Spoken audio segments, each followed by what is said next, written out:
orang-orang atau startup founder ini kan gimana caranya produk kita ini unik, gimana caranya brand kita ini unik. Diferensiasi, menurut lo salah apa nggak? Salah. Hah? Salahnya di mana? Kita kasih solusi. Jopaka. Wah, ini Bapak Hypebeast Indonesia kayaknya. Masih Hypebeast ya? Apa? Hypebeast dong. Zaman masih ada nggak sih tuh Hypebeast? Kayaknya masih ya. Untuk beberapa anak muda gitu ya. Masih. Abang-abangan sekarang. Iya, ya, oke. Gila ini orang luar biasa loh. Megang 14 perusahaan, pegawainya 1.450. Ya. Oh udah bener sekarang ya? Iya. Udah pas nih. Tadi pas brief jadi kurang-kurangin 1.400 gue bilang ya. Ada 50 lagi ternyata. Ya, terus juga dulu lu anak orang yang kerja di BUMN. Aceh? Di Aceh. Pupuk Iskandar Muda. Pupuk. Iya, abis itu kena pensiun dini. Waktu daerah operasi militer dilepas tuh 98. Pas dom dilepas sama presiden. Nah langsung kan bergejolak tuh konflik. Nah ada opsi tuh buat pegawai waktu itu si papa ngambil opsi pensiun dini. Oke, kan gede dong. Gede banget. Kan BUMN. Iya. Lumayan. Ini kan pensiunannya tuh kan. Apalagi zaman dulu kan belum inflasi banget tuh ya. Lumayan. Gue tahu karena nyokap gue pensiunan Bank Indonesia. Oh ya jangan dibahas lagi Mas Ter, itu lebih greget yang nyetak duit kan. Peruri deh yang nyetak duit ya. Ya. Cuma kan bener. Semua diketahui oleh BI. Betul. Abis itu kenapa waktu itu tiba-tiba lu anjlok dari orang berada? Ya ini kita orang coba cukup lah, belum berada juga sih. Cukup. Cukup. Ini untuk memotivasi ya, gue mengeluarkan kata-kata ini bukan berarti mendiskriminasi. Iya. Orang cukup, miskin, semiskin-miskinnya, sampai akhirnya sekarang lo. Nah gitu, bisa lumayan lah Mas Der. Tapi tetap miskin. Kok gitu? Cuman gue sebutnya miskin berkarakter. Karakternya di mana? Nah jadi di filosofi nih Mas Der, gue cerita ya mudah-mudahan semua termotivasi apa enggak ya, gak tahu ya. Coba. Miskin berkarakter itu gini, jadi dulu tuh nyokap itu sempat ditinggal bokap, sempat ngilang lah sebentar lah ya. Kan salah satu yang kita nggak bisa pilih orang tua ya, jadi ya telan-telan aja lah waktu itu ya, udahlah intinya ngilang cukup lama gitu ya. Nyokap itu selalu bilang walaupun nggak punya duit jangan pernah ngasihanin diri lu sendiri. Jadi dulu Mas, waktu gua even mau kere kayak gimana juga Mas, nyokap itu selalu tetap kasih gua sabun tuh, boleh sebut brand ya? Boleh. Palm olive kelas ya kan. Ya padahal makannya cuma pakai nasi, minyak, garam sama kecap saat itu tuh setahun tuh ya. Yang penting tubuh framingnya itu. Jadi dia makan tuh tetap harus beras yang paling enak dulu, pandan wangi. Oh iya. Padahal gue harusnya dengan kondisi gitu kasarnya nasi yang biasa aja. Cuma kata nyokap kalau lu nya aja nggak happy gimana lu mau happy. Nah sekarang itu gue jadiin jokes Mas. Kalau dulu itu tuh gue bener-bener ini udah tahu nggak ada duit ya ngapain lu pakai beli aja yang biasa-biasa lah, boy kayak apa kayak gitu ya, yang harga affordable. Kenapa harus beli yang mahal gitu? Dulu tuh gue nggak pernah percaya tuh, tapi setelah dipikirin ternyata bener. Kalau buat diri lu aja lu nggak kasih yang terbaik, gimana lu mau ngasih yang terbaik buat orang lain? Kena nggak tuh? Habis tuh Mas, makanya gue akhirnya udah miskin barang tadi jargon gue. Jadi walaupun lu miskin, lu harus pernah makan di restoran paling mahal. Walaupun lu miskin, lu harus pernah coba kemana, nggak apa-apa. Miskin itu kan bukan pilihan ya, kadang-kadang nasib ya, tapi nikmatin aja gitu loh. Iya. Sampai akhirnya lu sekarang udah alhamdulillah Mas. Dan trauma miskin. Ya, jadi gue tuh nggak suka miskin Mas, jujur. Kayaknya semuanya deh. Kayaknya. Kan ada orang yang maaf banget Mas, yang terlahir miskin dari awal. Tapi kan bisa dirubah dengan ikhtiar dia. Betul. Bahkan sahabat-sahabat Rasul tuh kaya men. Betul. Makanya orang yang dari miskin jadi kaya itu inspiratif. Kalau orang kaya kami Mas tertekan, sempet kaya miskin Mas. Beda Mas, bukan kaya maksudnya cukup, tahu-tahu miskin. Biasa naik mobil kemana-mana, tiba-tiba rumah tuh digedor-gedor sama tukang apa tuh motor tuh, yang zaman dulu Ambon-Ambon. Melising. Iya. Trauma. Dulunya mau beli rollerblade bisa. Beli Sega ke Medan dulu gue dari Aceh. Beli kasetnya di Medan tuh dulu. Keren. Tiba-tiba drop Mas. Itu yang bikin gue trauma, gak mau lagi miskin. Dan itu juga yang jadi inspirasi yang gue cerita tadi Mas Der. Gue pengen banget punya sekolah sama masjid suatu saat nanti. Masya Allah. Harus punya. Ya udah kita cek aja dulu perjalanannya seperti apa. Itu. Kira-kira udah di level berapa persen nih milestone lu sampai akhirnya jangan-jangan pulang dari sini bangun masjid nih. Amin. Kan? Nah rezekinya ada. Cuman lagi-lagi yang tadi filosofi gue Mas, kalau belum beres hutang gue tadi, gue belum mau ini dulu. Berapa total hutang lu sekarang? Sedikit lagi Mas, sedikit lagi. Gue tuh berapa? Ada 3 rumah, 1 kantor, 1 mobil. Semuanya di KPR-in. Semuanya dihutangin. Dan gue targetin 4-5 tahun beres. Insya Allah beres. KPR KPR. ada bunganya. Ada di. Tobat. Iya makanya ini buru-buru dulu aja nih.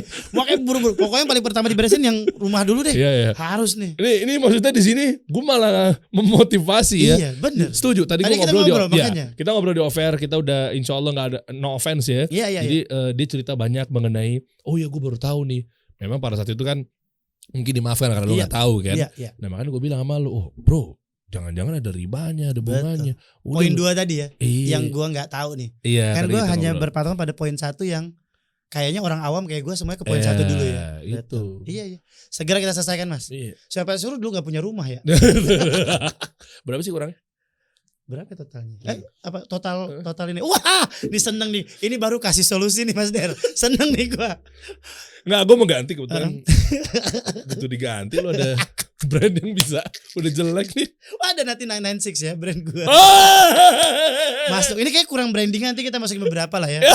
Minumannya Gongcha gitu kan. Terus. 2 kopi gitu kan. Kalau gue lagi pengen percantik biar bersih muka Nama gue. beauty kan ada yang buat produk prianya juga. Nama beauty. Iya, nanti kan 1-2 produk ya. Tapi butuh kencaran sosial media. Iya benar. Pakai 4Wave. Oh, gitu. Ada digital agency-nya juga. Tiba-tiba mau kasih solusi mau offline. Ada plus 62. Oh gitu. Tapi kan lapar kan? Berasnya organik. Lu sendiri aja ngomongnya semua. Mancing sih, jadi gue sebutin semua nih. Semua disebutin. Mumpung iya, ya kan. iya. Kapan lagi kan? Tuh kan. Gas gratis nih di masjid. Red card gue di sini. Oh iya. Mumpung lu ngomong itu Ya kan? gue gratisin semua Oh buat lu. makasih loh mas. Nanti tuker produk beneran ya, gue kirim beneran ya. Iya bener ya. Tiap syuting ya. Boleh deal. Nggak perlu sih, biasanya gue saham kosong aja. Wah saham kosong ya bener. Boleh.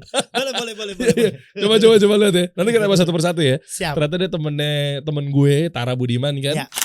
SOB itu dulu Tara penyiar gue tuh di Trax tuh. Yes. Sama Yusita. SOB terus ada nanti kita kupas deh. Dan insight dia keren banget loh bro. Terkait mengenai how to create, how to build business. Soalnya kan lu kan di MNC kan, maksudnya multinational company kan. Artinya gue menarik banget ngobrol sama Jupaka nih gini guys. Nanti kita bahas deh. Intinya banyak orang tuh biasanya founder ya, startup founder meskipun nggak semua, tapi ngerjain bisnis ujung-ujungnya mungkin dia nggak berhasil. Yang pertama pasti takdir ya. Oke. Tapi yang kedua mungkin ikhtiarnya salah gara-gara dia bukan eksekutor. Yes. Sementara mindset dia, ntar kita gali deh. Ini orang pinter banget loh. Beneran. Mindset dia adalah karena miskin. Enggak. Keywordnya karena miskin. Iya. Tapi kan mau nggak mau gara-gara terpaksa lu jadi mau. Betul. Ya kan? Unlock. Iya. Kepepet kan. Betul. The power of kepepet. Nah, iya kan. Nah sehingga begitu lu berangkat dari lu banyak banget tuh kerja di multinasional company. Awal karir tuh dulu di Sampurna, Mas HM Sampurna. Terus motoris.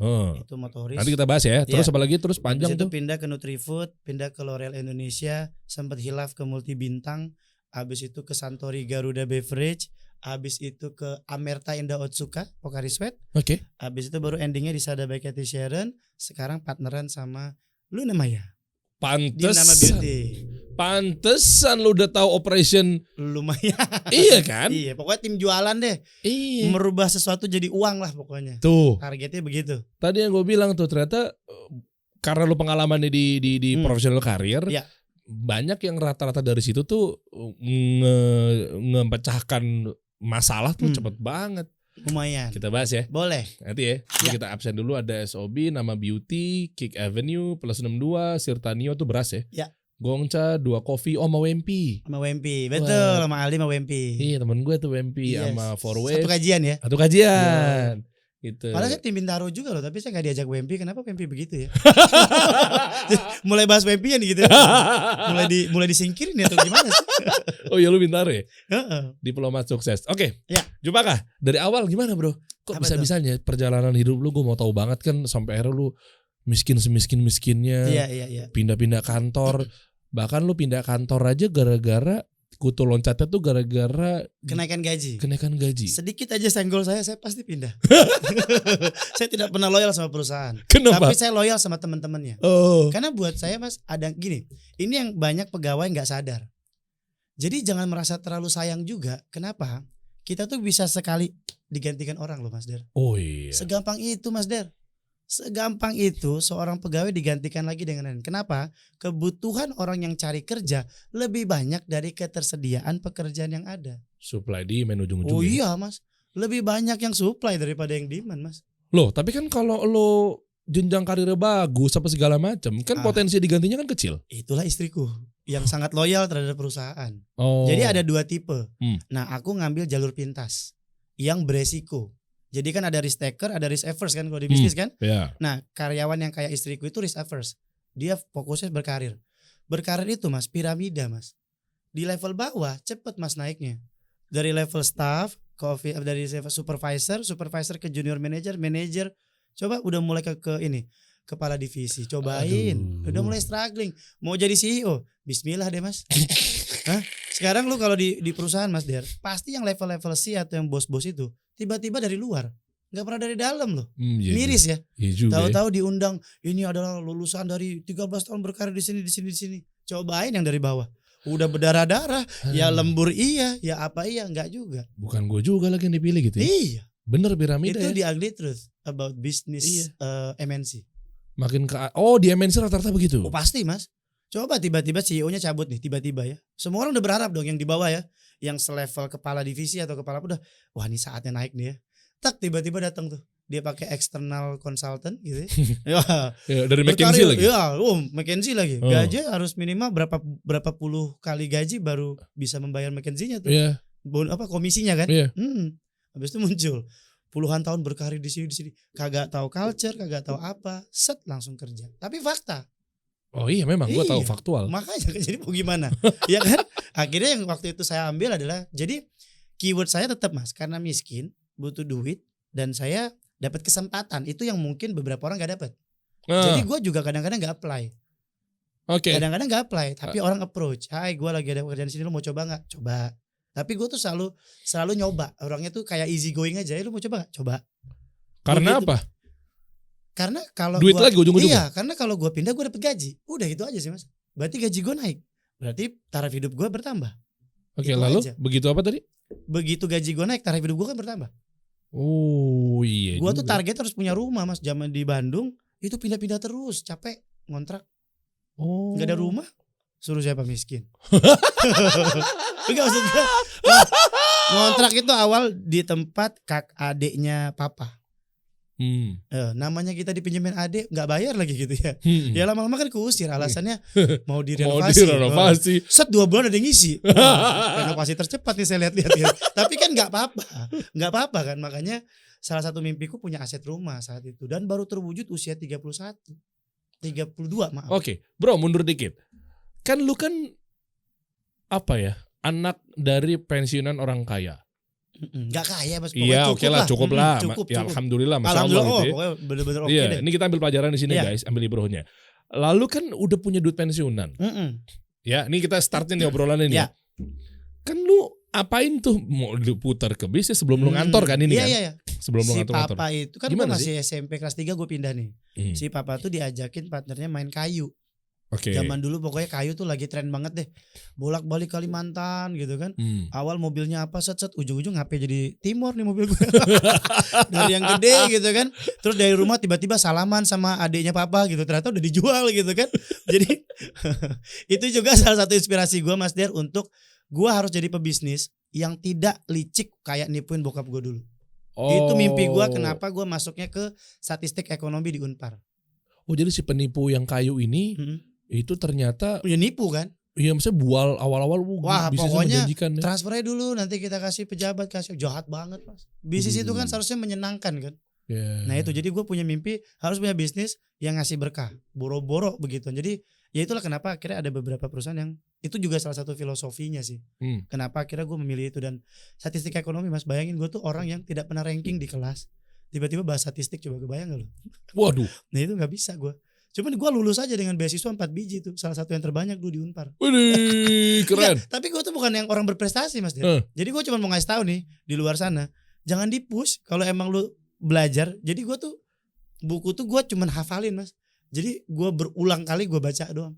Tapi kan ada metode khusus memang kadang nggak semua orang bisa begitu. Iya sih. Ya itu juga mungkin blessing ya. Maksudnya berkah juga ya. Biasanya dicobain lama-lama apal aja gitu. Tapi gak pinter gitu loh. Tapi akhirnya gue apa-apa pakai data ya gara-gara kuliah di statistik. Oke. Akhirnya udah gak punya uang. Nah terus turning point-nya apa? Sampai akhirnya gue sebelum MNC dong berarti kan ada banyak perintangan kan? Iya. Turning point gue bukan itu Mas Der. Turning point gue tuh gue sampaikan juga di beberapa. Pada saat gue ngajuin surat beasiswa ke RT gue itu ditolak. Emang beasiswa RT? Kan ada gue tuh beasiswa tidak mampu. Jadi harus ada surat keterangan tidak mampu. Iya. Jadi gue ngajuin. Tuh jawaban si Pak RT itu gue masih ingat banget mukanya sebel gue. Dia bilang gini, kamu tuh udah tahu nggak mampu sekolah di Unpar. Kenapa kuliah di situ? Terus kenapa yang tinggal di sini di perumahan ini?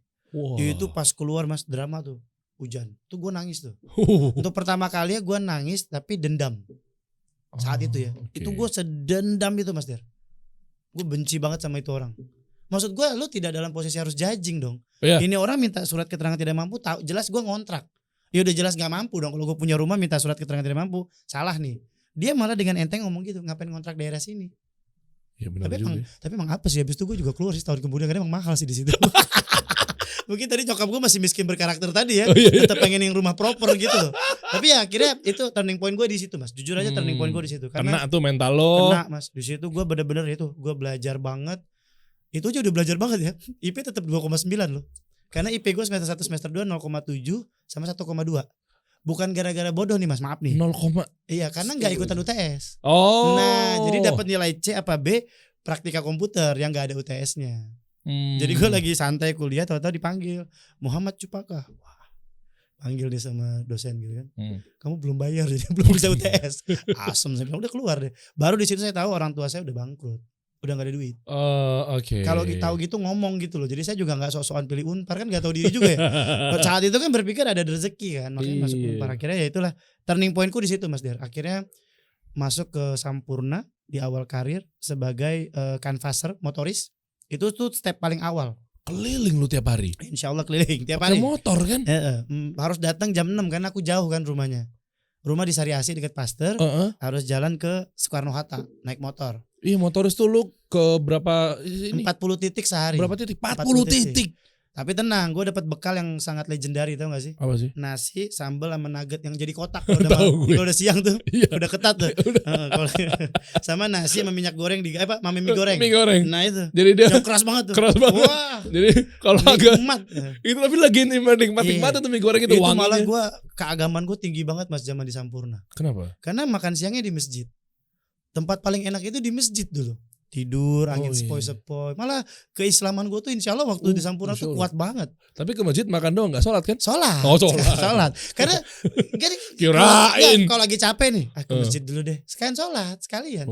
Itu malah bagus banget dipikir-pikir. Kangen juga jadi salesman motoris ya. Karena bener-bener Mas, itu bener-bener keislamannya tuh bagus banget. Karena walaupun alasannya bukan kayak karena ibadah dulu ya. Kayak capek nih cari masjid deh gitu. Kan kalau tempat lain harus bayar. Iya. Kalau di masjid kan. Tapi kan jadi mau gak mau sholat. Masya Allah. Serius Mas itu. Coba deh pasti teman-teman motoris yang ada di Kasih Solusi pasti juga bener sih Cupaka. Karena gue tidurin di masjid sambil megang tasnya tuh.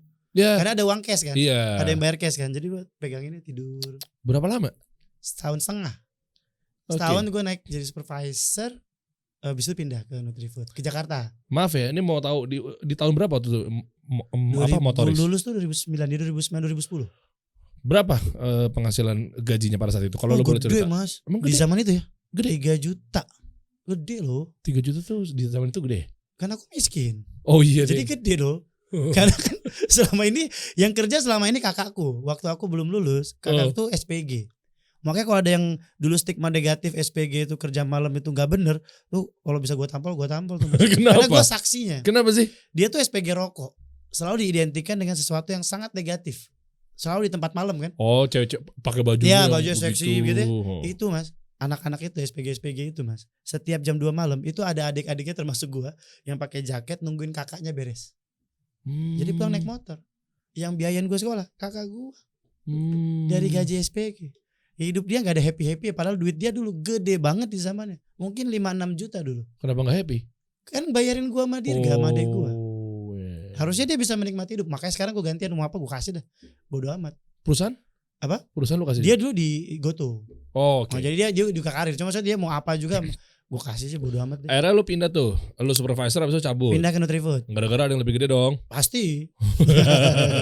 Lumayan lah. Iya, iya. Nutrifood kurang lebih 2 tahun sama dapat tawaran lagi ke L'Oreal. Berapa tahun dari situ ke situ? Nutrifood tuh sekitar 1,5 2 tahun, 2 tahun setengah. Oh, berarti bukan kutu loncat amat ya? Soalnya kan Enggak kalau ngomongin kutu loncat, let's say lu baru setahun atau probation pindah. Oh enggak. Iya kan? Enggak, pasti Artinya kan lebih. ada yang 2 tahun. L'Oreal sebagai apa? Nah, dari L'Oreal tuh udah mulai pindah tuh. Di Nutrifood tuh aku dapat penghargaan, di Sampurna selalu dapat insentif. Nutrifood sebagai apa? Nutrifood itu promotion, marketing promotion koordinator, MPC dulu posisinya. Jadi dari tukang jualan bikin program ke SD nawarin produk Hilo, bikin lomba mewarnai gitu-gitu. Oh iya, Hilo ya. Iya, Hilo. Ini masih belum juga. Masuk dong. Pitching dong. Nanti ya. Oh. Pak Mardi tolong CEO-nya. Oh iya gitu. Iya. Jadi itu apa? Habis itu jadi pokoknya dari salesman pindah ke promotion. Pindah lagi ke L'Oreal. Nah, ini gue udah mulai mencintai nih, Mas. Wih. Gue sebagai trade marketing. Sesuka itu gue sama trade marketing. Kenapa? Trade marketing itu mempertemukan antara keinginan marketing yang semena-mena sama kemauan salesman yang pengennya gampang-gampang aja. Jadi dulu tengah-tengah tuh. Oh, berat juga tuh tugasnya tuh. Berat. Oh, iya. Seru Mas. Ilmunya insya Allah banyak banget. Apa biasanya yang paling lo ingat dan berkesan yang tricky banget nih? Di L'Oreal tuh ada satu program yang kayaknya masih jalan sampai sekarang, namanya L'Oreal Vaganza. Oke. Itu tuh trading program untuk si toko-toko. Dimana kalau dia mencapai target tertentu, dia bisa tukar tuh kuponnya, poinnya. Bisa tukar emas mulia atau apapun macam-macam. Nah itu saat itu dikasih kepercayaan. Pokoknya dari situ saya naik berapa kali gaji sama naik jabatan tuh langsung loncat gitu. Lo tuh programnya lo yang bikin? Iya. Oh. Sama bosku. Barengan kita nelurin. Jadi dia juga dapat kenaikan gaji yang signifikan, aku dapat kenaikan posisi yang signifikan. Waktu itu langsung 2 kali naiknya. Lumayan. Karena program itu benar-benar impactful ke bisnisnya L'Oreal saat itu. Dan kebetulan kita kan di Consumer Product Division. Itu yang paling gede omsetnya. Ada Garnier, ada apa. Jadi gede banget saat itu. Jadi lumayan apa ya, Mas? Di situ aku belajar banget sih, Mas Der. Bener-bener senang banget lah. Makanya kepake di perusahaan-perusahaan sekarang ada yang 14 lagi lo jalanin ini. Betul. Wah, semuanya. Nanti aku kasih tau, Mas, kenapa kemudian ilmu trade marketing itu jadi penting. Karena dia juga pemimpi. Karena kan harus dengerin marketing kan. Gue tuh pengen juga brandku dikenal semua orang yang pakai G-Shock misalnya gitu. Kan bisa spesifik itu ya. Nah, sedangkan sales gini, ya udahlah Jup, yang penting jualan deh. Mau pakai Casio kayak, mau pakai G-Shock kayak, mau pakai Alba kayak, terserah lu, yang penting gue jualan. Sales begitu tuh mindset tuh. Akhirnya kita bikin promo. Nah, trade marketing masuk dong. Kalau si konsumennya pakai G-Shock dapat potongan diskon. Sehingga yang dimauin marketing dapat, yang dimauin sales juga dapat kan?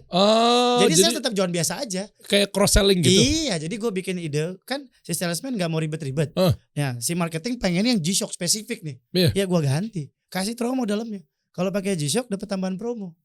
Tapi kalau nggak pakai G-Shock kan ngikutin maunya sales, jualan biasa aja kan. Oh ya. Terjawab. Jadi kita menjembatan. Jadi trade marketing itu disebut jembatan operation sebenarnya. Itulah basic yang menurutku sangat ngebantu. Iya, rata-rata kalau di swasta dalam artian mungkin selain multinational company ya, nggak ada tuh kayak gitu-gitu. Biasanya dirangkap-rangkap aja. Betul, pasti dari sales satu, marketing satu, bahkan dari sales dan marketing kan. Nah, kalau yang sudah mature Mas kayak L'Oreal, Sampurna, Otsuka tuh semua ada tuh. Dan KPI lu apa? Target lu apa? Trade marketing, additional sales. Jadi kalau general salesnya udah ada misalnya certain berapa M ya, 100 M. Si TM ini harus bikin program yang bisa menghasilkan additional value plus 20 M. Oke, dia di situ ya. Dia boosternya ya. Dia booster. Kalau nggak ada lu, maaf ya, kan nggak apa-apa juga. Nggak apa-apa. Marketingnya tapi harus strong. Dia harus bikin impact, harus bikin circle yang bagus untuk si orang. Kan kalau dulu offline kuat banget ya Mas. Kalau kita belanja ke toko baru masuk aja udah 200 brand tuh yang ditawarin. Gimana caranya lu stand out kan? Nah, marketing tuh yang muncul kan. Entah dia pakai brand ambassador, entah dia pakai apa gitu kan. Atau enggak misalnya di snack tuh kadang kan kalau Citato Lace tuh dia di raknya tuh di eye levelnya tuh ada kayak kotak sendiri. Space manajemennya jalan. Ada rackingnya, special shelving. Ya, itu trade marketing tapi. Oh, itu trade marketing? Iya. Oh, oke. Makanya contohnya Mas Dery pasti yang MNC. Coba perusahaan startup, nggak ada Mas. Karena mereka nggak berpikir itu, mereka hanya berpikir sales dan marketing. Padahal di tengahnya itu ada jembatan yang aku pelajari di MNC. Kenapa penting banget? Trade marketing itu dikit Mas, cuma 3-4 orang paling. Cuman dia harus minimal orang marketing dulunya atau orang sales dulunya. Nggak ada tuh plek lahir jadi TM gitu. Pasti mentah. Oke. Karena kalau udah sales, dia tahu nih maunya sales. Iya. Jadi begitu marketing minta macam-macam, dia udah bisa counter duluan. Jangan ntar ribet tim gue. Jangan aneh-aneh gitu. Atau sebaliknya, kalau dia udah pernah di marketing, begitu dia ngadepin orang sales, dia udah tahu nih, wah, ini kalau gue mimpinya terlalu jauh, agak berat nih, gue turunin standarnya. Makanya orang TM itu biasanya lulusan-lulusan dari sales atau marketing yang emang udah lama. Gitu. Nggak nyangka gue motoris bisa begini pemikiran. bener. Ya kan dari Iya, situ. Iya bener. Iya, Ya, kan? tapi gue belajar banyak banget mas. Kayak gini, Sampurna itu mengajarkan gue disiplin ilmu. Dimana lu harus datang jam 8. Kenapa sih lu harus jalan jam 8? Kan jam 7 kita udah datang dari rumah. Kenapa harus jam 8? Karena untuk ke lokasi pertama lu butuh waktu 30 menit. Nah, kenapa lu harus datang pertama mas di toko tersebut yang paling gede di awal? Karena penawaran pertama itu. Oh iya. Kan ada teori tuh kalau coach. Enggak mas, faktanya itu sebenarnya dibalik. Karena setiap gua pertama datang, gua yang pertama punya waktu sama dia. Iya. Tapi sama orang-orang pintar jadiin teori. Itulah disebutnya first offering, the powerful of first offering. Ya Oke. kan? Iya. Itu dari lapangan. Oh, dari lapangan. Tapi gini bro, ada juga stigmanya kalau di belakangan orang-orang jadi punya alternatif. Itu dia. Makanya kan kenapa pertama jadi kunci kan? Iya, pertama jadi kunci. Cuma kalau lu belakangan maksud gue. Nah kalau gua datang belakangan. Belakangan banget kan jadi ada punya alternatif, orang-orang jadi mikir. Enggak juga ya? Enggak. Oh, enggak. Kalau belakangan, kalau industrinya sama, dia cuman akan menjalankan rutinitasnya. Oh, gua udah kurang 20, ya udah gua tambah 20. Kalau pertama, gua bisa meles. Pak, ini jujur nih Pak ya. Besok nih bakal naik harga. Dia bisa kunci dulu di depan karena dia tidak punya pilihan di depan kan. Dari awal dia udah kaget. Oh iya. Anjir gue harus spare duit. Jadi duit gue di pertama kayak dihabiskan di penawaran pertama. Bener. Kalau lu entar udah kepake semua. Gua nggak dapat yang ini juga. Udah tinggal isi stok. Gue kosong berapa? 10 ya 10. Gak bisa jadi 12. Karena kan udah habis gue belanjanya sebelum. Apalagi kalau yang pertama salesnya jago Mas Der. Gimana? Pak, pokoknya kalau belanja besok tenang aja Bapak saya kasih makanan. Saya dulu begitu Mas Der. Selalu toko pertama di hari pertama saya kerja itu pasti yang Pareto. Kita sebutnya Pareto ya. Iya, Pareto. Toko utama gitu ya. Nah itulah tempat saya penawaran. Saya tahu anaknya ulang tahun kapan. Saya tahu hobinya anaknya apa. Karena setiap saya kunjungin lagi udah gitu-gitu. Itu PO berapa aja Mas. Isi aja Jup serah lu deh.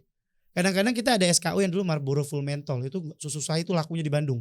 Lu bayangin Full Menthol di Bandung. Kagak laku Mas. Lah dingin rokoknya.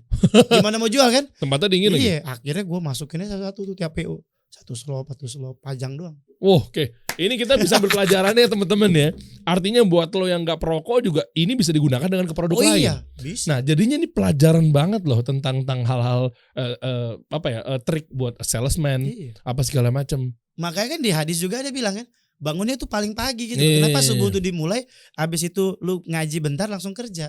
Karena first offering tadi Mas. Cuman kelihatannya bercanda. Padahal itu tuh teori itu kan datang dari aksi Mas. Maka jadi teori kan. Gak mungkin orang bikin teori tanpa aksi. Motivator dong. Waduh, gak ikutan deh gue. Pokoknya teori itu datang dari aksi ya, bukan dari. Enggak, soalnya kan kalau motivator biasanya gak beraksi.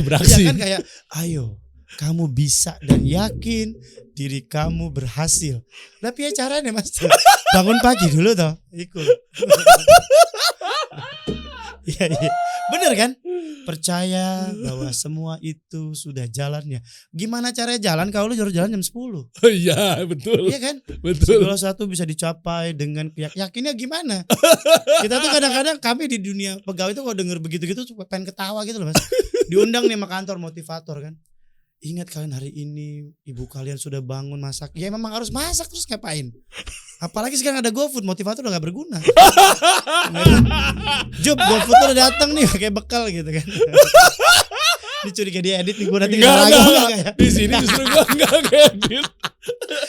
Paham ya kenapa dia edit kan yang di sana kira-kira begini. Aduh, susah. Ampun. Oh, pernah diundang ke sana tapi diedit ya.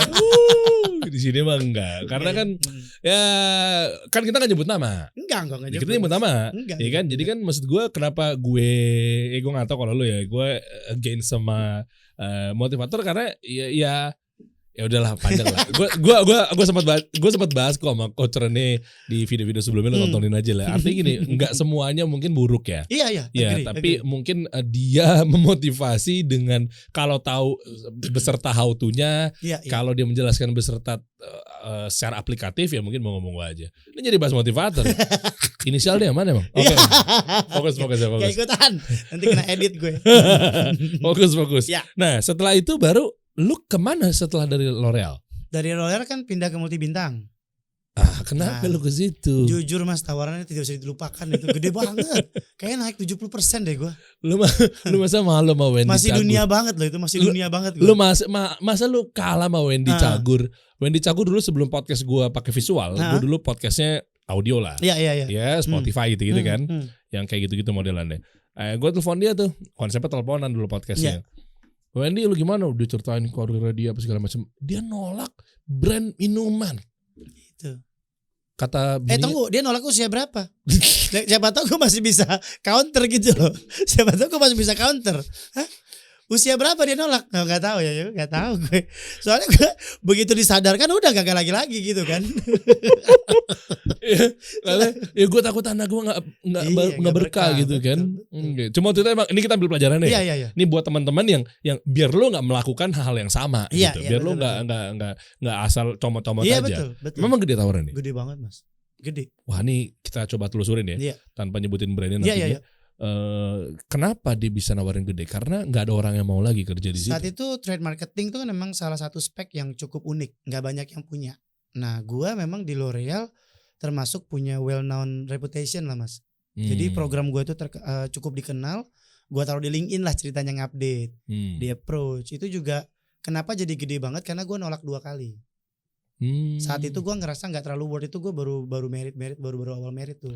Berarti strategi juga dong kalau memang ternyata ada perusahaan mungkin yang di luar yang kayak begini ya, mungkin ya alkohol apa segala macam, dengan gayanya dia nawarin terus apakah menjadi strategi ketika lo nolak 2 kali untuk menjadi offer yang lebih tinggi? Enggak sih. Oh enggak juga, enggak semua ya? Banyak yang begitu. Nah gue yang paling benci gini, kalau ini agak keluar dikit ya, yang sengaja minta tawaran, habis tawaran dikasih ke kantor lama biar dia dinaikin. Nah itu gue jujur mas, benci banget gue, nggak tahu kenapa. Tahu gue tuh. Kalau lu memang mau cabut ya cabut aja, jangan jadiin itu senjata gitu loh. Kalau memang mau cabut berarti lu udah nggak betah kan. Nah setiap gue selalu sebelum gue nggak betah, gue pasti ngomong sama atasan, Pak kira-kira gue naik berapa persen di tahun depan? Kalau udah ketakar 10-20%, kalau ada offer yang lebih gue akan pindah. Nggak apa-apa, fair kan. Nah gue tuh selalu, insya Allah selalu di retain mas. Setiap gue ngasih surat penawaran, cabut gitu ya, resign, pasti di retain dari tawar. Nggak gue ambil. Ada yang bisa sama, bahkan ada yang lebih tinggi. Oh, oke. Ada yang sampai dinner sama CEO-nya saat itu, biar nggak pindah. Tetap, tapi ya pada akhirnya kalau kita udah mutusin, kalau lu udah minta offering sama tempat lain, harus fair dong. Jangan kemudian di counter terus lu pindah, tuh menurutku nggak tahu sih mas, tapi ini pemikiranku sih mas, dari itu nggak tepat aja sih. Nah kenapa? Kalau saya sekarang kan udah di level nih mas, udah bisa mikir ini. Kalau Mas Dery habis saya kasih retention terus mas ambil ya, siap-siap deh mas, lu gua bikin kerja bagai kuda deh. Iya dong, kan udah ngambil tawaran gua, naik gaji tinggi banget, siap-siap gua serang. Itu kepala gua sebagai si level ya. Nah berarti mindset orang-orang sekarang takutnya di situ kali. Tahu gak sih lo? Nggak tahu ya, tapi maksud gua sekarang gua jadi paham, kalau gua kemarin ngambil udah pasti gua kerja 2 kali lipat kali. Kan udah gue ikutin mau lu. Wah itu gitu kan bahasa kan gitu kan. Apalagi misalnya ya maaf ya, mungkin gak semua, tapi multinational company kan ada ya jiwa-jiwa kapitalis. Harus kapitalis. Tapi gue, nah ini bukan ada mas, harus kapitalis. Harus. Karena pegawai dia di atas 5.000 sampai 10.000. Kan disebut multinasional kalau dia udah di atas 5.000-an pegawai. Iya dong. Nah untuk bisa menghidupi mereka dia harus punya margin yang sehat dong. Untuk bisa punya margin yang sehat, dia harus bisa menekan biaya kan. Lah yang paling gampang dari mana? Dari orang lah. Kualitas jangan turun mas. Tapi dia ngerjain banyak semua hal. Apanya? Ngerjain semua hal gitu. Oh enggak, tapi kan kayak satu orang pegang 2-3 brand. Iya. Tapi jadi being kapitalis itu penting. Tapi yang jahat itu udah kapitalis, lu nggak ngasih hak dia. Ini sekarang MNC mas, saya boleh sebut L'Oreal kapitalis sama Unilever. Itu kapitalis menurut gue. Tapi fair kan? Asuransi kesehatannya bagus banget. Dana pensiun di cover mas, tenang aja. Sebagus itu loh. Jadi fasilitasnya juga terbayarkan. Jadi kapitalisnya benar karena dia memang multinational company yang harus membiayai juga industri dia di negara lain kan. Wajar dong, makanya kalau disebut Indonesia itu diperas mulu bener kalau di MNC. Karena kita gede banget 278 juta marketnya Mas. Semua harus belanja tuh. Ya makanya buying kompetensi itu penting. Cuman konteksnya yang mana dulu nih? Kalau sampai ngancurin kompetitor atau apa ya itu jahat. Ya kan biasanya kan ngancurinnya supply chain biasanya. Ya kayak gitu-gitu biasanya kan dikosongin produknya. Itu dulu ada tuh kasusnya ya. Si minuman saya inget tuh. Apa tuh kalau boleh tahu? Boleh gak sih sebut? Tadi gak boleh. Pokoknya itulah. Minuman itu loh pokoknya sampai dikosongin dia beli sendiri. Nah itu. Iya jahat sih tapi ya. Biar lu goyang kan. Iya. Tapi beneran naik sih saat itu si pelakunya ini. Iya memang. Naik bang. Dia kan dikosongin semua. Dikosongin atau juga diambil akuisisi suntik mati. Iya. Bubar tuh perusahaan. Ada lagi yang model kayak begitu. Jahat ya. Tapi ya. Nah menurutku MNC yang clear ya, yang aku selama ini kerja, mereka memang kapitalis aja. Budget sekecil-kecilnya, hasil segede-gedenya, udah simple itu aja. Gak ada niat ngancurin kompetitor apa nggak ada. Itu sehat sih. Sehat. Fair sih. Iya. Menurutku karena benefit yang aku dapetin juga gede banget Mas. Ada COP. Ada Car Ownership Program. Jadi kalau 4 tahun mobil jadi hak milik. Jadi enak Mas. Cuman kan gue gak pernah dapet ya orang setiap berapa tahun gue cabut. Iya juga ya. Iya. Terus terakhir di mana? Setelah dari lo di perusahaan yang yang begitu. Banyak tadi. Habis dari itu pindah lagi ke ini. Banyak juga. Habis itu pindah lagi ke Santori Garuda. Santori Garuda Oki Jelly. Oki Jelly Drink. Mighty. Oke. Habis itu pindah lagi ke Amerta Indah Otsuka. Apa tuh? Pocari Sweat. Pocari Sweat. Ya, itu yang sebentar Mas. Kenapa? Jadi aku probation harusnya lulus tapi aku gak ambil. Kenapa? Satu dan lain hal lah kalau itu. Apa tuh kalau boleh tahu? Ada perbedaan visi dengan atasan saat itu. Berantem? Gak berantem, tapi gue ungkapkan. Seperti apa kalau boleh tahu? Perbedaan. Jadi gue tuh gini, gue tuh setelah keluar dari perusahaan yang sebelumnya itu, kan ngelit orang kan di Otsuka ini gue jadi regional sales manager lah jatuhnya regional lah. Gue pegang Jawa Barat, Jakarta sama Kalimantan. Bogor sama Kalimantan. Jadi intinya itu ada personal opinion ke distributor. Kan kita pakai multi distributor nih. Kalau distributornya dia kenal, walaupun hasilnya jelek, dia pasti nggak marah. Kok gitu? Nggak ngerti ya. Ngerti. Tapi habis itu katanya sih, katanya beliau habis itu udah nggak ada juga sih, ketahuan fraud juga ya katanya. Jadi namanya bangkai kecium juga sih Mas. Pasti kecium. Sepandai-pandainya itu Pak meloncat ya. Pasti Mas, pasti. Makanya lu jangan iseng-iseng deh, udah. Karma itu ada kok, beneran ada gitu hukumnya. Itu inget ya. Jadi sepandai-pandai tupai meloncat akhirnya kecium juga. Enggak pas ya? Enggak fit ya? Kecium juga sih. Sepandai-pandai tupai meloncat. Harusnya jatuh. Itu salah. Itu bangkai. Beda lagi. Oh, itu enggak temenan tuh? Enggak temenan. Ya bisa juga kita samain. Tupai meloncat kecium juga bangkainya gitu kan. Berarti dia serial killer tuh gue lihat tupainya. Ya. Sampai ini gimana mulainya nih? Semua ini. Lu dari tahun berapa kok Jupaka ini kan banyak dan berapa lu mulai dari tahun berapa coba? Dari 2009 berkarir. Enggak ini. Akhirnya kan lu jadi karir kan lu bikin usaha dong. Ini tuh ya. Ada yang paralel enggak? Akselerasi. Oh iya, saat ini 14 tuh bersamaan. Bukan paralel, maksud gua ketika lu ada di multinational company, lu udah mulai bisnis belum? Mulai belajar bisnis iya. Yang mana? Oh enggak, yang di sini enggak ada semua. Udah bangkrut lah. Udah gagal. Nah, start yang dari yang 14 perusahaan pasti itu. Pasti Sada by Cathy Sharon kan pandemi. Ada waktu lebih. Nah, 3 tahun itu, makanya 3 tahun terakhir ini Mas Der, semua yang kenal aku tuh standing applause. Itu maksud gue, makanya gue ngukur nih bro. Iya. Tadi gue bingung ya, semenjak lo di multinational company, nggak ada waktu. Nggak bisa. Dan lo nggak ada mulai bisnis yang sekarang nih ya. Iya. Gue ngomong yang 14 perusahaan nih. Iya. Iya. Nah artinya kan lo lo pensiun dari. Iya, menjadi multinasional. Iya, itu tahun berapa? Dari 2019. Pensiun ini 2019. Iya. Berarti kalau 2019 mulainya tuh 2020. 2019 akhir, Q4. Q4 berarti tuannya 2020 dong ya. 2020. Pandemi menyerang. 2 tahun lu pegang 14 perusahaan gimana? Nah, ceritanya sih Pak Muhammad. Jadi gini Mas Der. Ini juga salah satu fakta menarik. Jadi ketika gua kerja di multinasional, gua tuh selalu extra miles. Karena gua tuh pencari uang. Sama gue juga. Kalau ada insentifnya gue hajar. Pokoknya segala cara gue harus dapet deh. Ya, jadi gue selalu cari. Jadi gue extra miles. Kalau orang lain datang jam 8, gue datang setengah 8.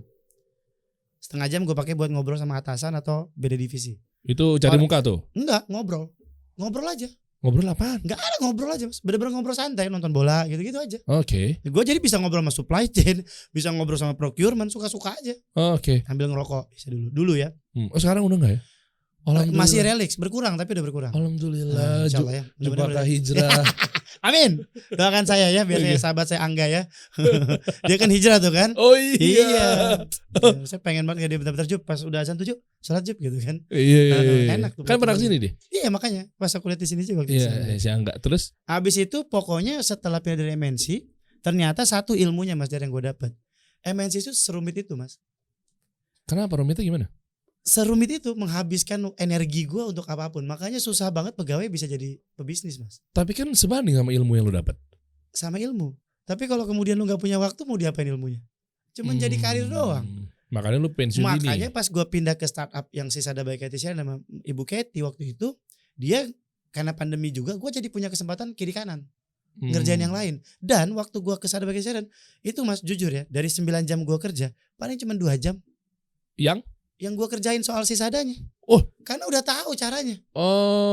Oke. Lu udah bisa nge-fix itu semua ya. Mas, itu sangat-sangat saving energi deh. Gila Mas, gampang itu. Gue pikir karena dulu di ternyata waktu gue di MNC sedigembleng itu Mas. Wah bener-bener deh Mas dari itu. Sampai malam orang lain pulang jam 6, gue pulang jam 7. Kalau yang lainnya jam 7? Jam 8. Ya, yang lainnya jam 8? Jam 9. Terus yang jam 9? Ya udah, pulang bareng. Karena udah mulai dimatiin lampu, gue takut juga ya. Gue pikir lu mau bantai terus. enggak. Pokoknya sampai apa? Kalau bisa gue pulang terakhir deh. Lembur. Walaupun gak dibayar lembur kalau udah level manajerial ya. Iya, memang pengen aja. Extra mile saja. Iya. Karena ilmunya Mas, kalau pegawai gue kasih tahu, ilmunya tuh bukan pada saat lu bekerja Mas. Tapi di luar jam kerja. Oh justru itu malah tukar kalau insight. Kalau lu beneran kerja Mas, jam kerja itu lu gak ada waktu deh buat sosialisasi. Keren kalau ada. Kalau lu masih bisa ngerjain yang lain, insya Allah gue yakin jabatan lu masih di situ. Insya Allah gue yakin lu jabatan masih di situ. Kecuali lu tipe penjilat. Sweet talker. Iya beda lagi tuh. Beda karena dia bisa naik karena politik. Iya. Tapi kalau lu bener-bener pegawai yang nggak kerja maksimal, nggak ada harapan. Udah percaya sama gue. Satu lagi, kecuali anak perusahaan. Oh itu juga beda. Iya. Anaknya owner. Iya itu yang paling keras tuh. Itu paling keras. Ya. Baru sehari di sini, besoknya udah di ruang ini bos dia kan. Iya benar. Iya. Tapi itu maksud gue bekerja di MNC itu mengajarkan teknis yang sangat apa ya Mas? Ternyata begitu dipindahin ke startup, lu bisa ngelakuin banyak hal menurut gue. Tapi kan startup juga kan kompleks banget zaman sekarang. Mereka kan punya duit gede, mereka ini ekspansi. Ngomongin tech. Oh iya. Kalau startup tech bener. Kalau startup beauty, startup makanan enggak. Oh iya. Enggak segitunya. Enggak segitunya ya. Enggak. Apa sih yang membedakan? Yang membedakan. Nih coba. Tech startup itu kan kita bicara dinamika market di online. Online itu kan gak ada limit Mas. Yeah. Jadi lu setiap hari harus bikin perubahan. Ya kan? Absorbing the data. Lu datanya di big data kan. Tech itu kan yang dijadiin raise fund itu kan yang dikalkulasi sama dia itu kan big data. Kan emang tujuannya market leader. Iya. Tapi kan market leader tidak dipengaruhi oleh big data. Sedangkan yang dipakai sama mereka database untuk menghitung valuasi. Itu juga yang jadi pertanyaan kan. Saya sudah pegang 2 juta aplikator downloader saya gitu. Itu bisa direspon, kasih solusi ada aplikasi kan. Mainin aja berapa email subscription. Itu bisa kita evaluasi berapa kurang lebih angka goibnya. Angka goib ya. Karena kan gak bisa dievaluasi, tapi kan curang Mas. Nah, kalau bisnis yang offline itu walaupun dia startup, kita tahu tolak ukurnya. Total modal berapa, mau capai KPI berapa yang mau dibakar ke marketing, berapa yang mau dibakar ke operasional. Sehingga jauh lebih relevan dibanding startup tech. Ya, setuju gue. Iya bener ya. Di sana, valuation game tuh ngeri Mas. Makanya kadang gue ngobrol sama Ustadz tuh banyak gorornya. Iya, jelas. Yang kayak gitu-gitu tuh. Wah, macam-macam tuh cara. Dan mereka burningnya gak main-main loh. Mas setiap buka HP pasti lihat deh iklannya GoTo, iklannya Grab, pasti setiap hari ada. Tapi sekarang udah mulai berkurang ya gara-gara udah mikirin profit. Tapi kan tetap ada. Yang dikurangin intensitasnya. Iya. Iya. Oke. Nah, sekarang kita masuk ke how to-nya nih. Gimana caranya lo ngejalanin si 14 perusahaan ini, strateginya apa aja. Oke. Dan tadi kita ngobrol pas gue jadi tahu jawabannya sebenarnya ya. Iya. How to-nya adalah mindset dulu sih. Mindset ya. Iya, mindset karena untuk jadi seseorang itu kita harus punya mindset dulu Mas. Mindset itu diterapkan di model bisnis yang gue jalanin. Gue itu jarang banget ngelihat sisi negatif. Oke. Gak pernah bilang susah. gue iyain aja dulu. Untuk semua pekerjaan yang gue punya, gue selalu bilang iya dulu. Oke, stop bro, gue potong nih. Ya. Ini bagus banget. Diawali dengan narasi ini bagus banget. Hmm. Karena kalau di Islam itu kan Allah sebagaimana prasangka hambanya. Iya. Ketika kita berprasangka baik, positif, itu Allah mudahin terus. Yes. Tapi kalau dikit-dikit, aduh laku nggak ya? Iya. Ada keraguan sedikit aja, itu yang dimakan motivator. Ya, untuk membangunkan lagi dia punya jiwa kan. Tapi sebenarnya mindset Mas, bukan soal prinsip sih. Itu mindset aja mindset. Sampai akhirnya kan semua strategi kan beda-beda. Betul. Nggak mungkin lo bisa perusahaan A sama perusahaan B sama campaign-nya. Nggak mungkin. Ya terus gimana coba? Nah itu. Dari mindset itu akhirnya gue turunkan ke masing-masing sistem. Kita kan bagaimanapun juga harus ada research. Ya. Nah research itu selalu dimulai dari pertemanan kita dulu Mas Der. Gue tuh selalu nanya, habis makan nih Mas, enak gak beras gue? Apa yang kurang? Oke. Harga segini menurut tuh make sense gak? Nah dari hal simple kayak gitu. Nah itu yang gue gak tahu sih Mas. Mudah-mudahan gue salah ya. Tanpa mengeneralisir apapun, orang Indonesia tuh malas banget ngelakuin research. Setuju sih. Gini, bedain research media sosial, media Google, sama research beneran. Oke. Jangan dibego-begoin nih. Kalau research media sosial, lu cuma baca carousel feed gitu loh Mas. Tips membuat sebuah branding slide. Kalau begini itu bukan research, bukan. Okay. Research itu lu ngobrol langsung sama calon konsumennya yang kira-kira personanya sesuai. Nah itu aja dulu. Udah dilakuin belum? Kalau belum, lah terus lu ngapain bikin produk? Karena ada opportunity, Jup. Opportunity siapa yang bentuk? Kalau yang bentuk dia sendiri Mas, itu tinggal nunggu waktu. Struggling. Lah dia bikin mindset karena dia ngeliat opportunity tanpa ada research Mas. Gimana caranya? Subjektif banget ya. Iya. Itulah kenapa banyak sekali sekarang sebenarnya nggak di highlight, tapi lebih dari 1000-an startup setiap bulannya tutup. Karena dia punya mindset melihat opportunity. Dia riding the wave kan. Ayam lagi rame geprek, dia bikin juga ayam geprek bu apa gitu, ayam geprek pak apa, ayam geprek tetangga gitu kan. Yeah. Akhirnya gugur dengan sendirinya kan. Iya. Apalagi udah dibumbuin tadi kan harus unik gitu kan. Wah makin lagi tuh. Makin mindsetnya ngerembet lagi tuh Mas. Nah makin ini pusing deh. Menarik. Lo udah singgung mengenai harus unik ya. Kan mindset sekarang nih orang-orang atau startup founder ini kan gimana caranya produk kita nih unik, gimana caranya brand kita nih unik. Diferensiasi. Menurut lo salah apa enggak? Salah. Hah? Salahnya di mana? Gini, yang salah itu kata-katanya Mas. Oke. Jadi menjadi unik itu benar, tapi bukan unik. Gini, unik itu kalau di dalam dasar kepala kita paling dalam itu tuh superlatif. Oke. Unik tuh berarti beda banget. Kalau orang lain pakai 10 baju hitam, dia baju putih, itu unik tuh. Ya. Nah, bayangin dari 10 cuma satu yang pakai ini. Sesusah itu menjadi unik, Mas. Lalu lu buat apa menjadi unik? Susah banget. Susah banget, Mas. Makanya semua brand yang lu pegang ini, Mas, kalau lihat, Jup ini unique point-nya apa ya? Gak banyak. Karena gue hanya memainkan angle-nya aja. Oh, jadi angle kuncinya. Angle-nya yang gue rubah, point of view-nya yang saya ganti. Coba kita geledah ya. Ya. Coba kalau yang pertama kita mindsetnya orang-orang langsung tertanam itu harus unik. Harus unik. Coba contoh kasusnya apa aja biasanya? Oke, biasanya kalau kita mau bikin brand baju. Oke. Brand baju polos. Coba cari di Shopee, Mas.